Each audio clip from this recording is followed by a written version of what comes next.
Though to Ukraine, and the attempts to evacuate more civilians from the devastated city of Mariupol have stalled.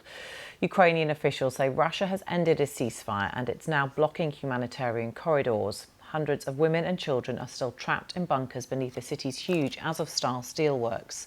The plant is surrounded by Russian troops. On Sunday, around 100 people were evacuated to nearby Zaporizhzhia, from where our correspondent Bicker reports. A short break to feel grass under their feet after weeks of only concrete.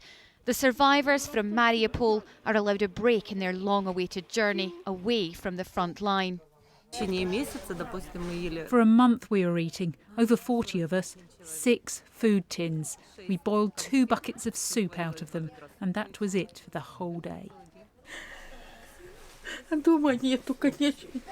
There is no house anymore.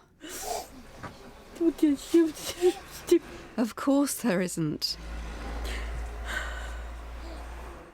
This is Mariupol after 2 months of war. Homes, play parks, cafes are now charred in blasted ruins. Tens of thousands of people are thought to have died. Many of the survivors came here, the Azovstal steel plant. As the city fell, pounded into smouldering ashes, Ukrainian fighters used the underground chambers to stay and fight. There were 5 very powerful bomb shelters that, according to Soviet standards at the time, could withstand a direct nuclear strike. All people, if they were injured during the bombing and shelling, could come to us. We thought it was possible we'd be shelled, but we did not expect such a genocide and such an inhumane war.